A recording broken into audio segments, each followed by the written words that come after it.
Un processus de coaching professionnel doit être structuré par un contrat qui revêt trois piliers principaux. Le premier pilier, ça va être la clarification et la définition des objectifs. Parce que vous arrivez vers le coach avec une demande très générale. Et le but, dans un premier temps, pour le coach, c'est d'élaguer cette demande, la qualifier, comprendre sa nature, comprendre si effectivement elle est sujette à un accompagnement de coaching. Et ensuite, extraire de cette demande des objectifs extrêmement clairs qui doivent être bons, positifs pour le coacher.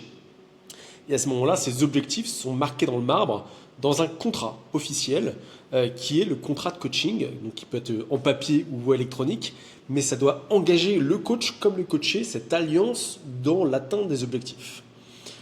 Deux, on a aussi un contrat qui va assurer une sécurité ontologique pour le client.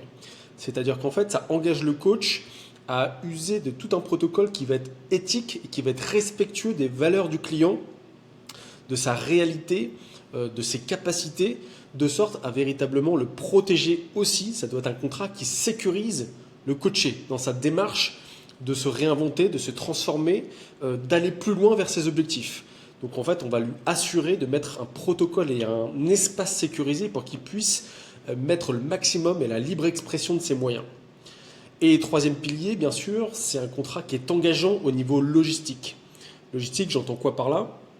J'entends la définition de la fréquence des rendez-vous, j'entends la définition de la durée de chaque séance, j'entends bien sûr le prix, on fixe le prix hors taxe et on s'assure que le client est en mesure de payer ce prix-là en amont de la séance d'ailleurs, pour ne pas se faire non plus avoir sur ses dispositions.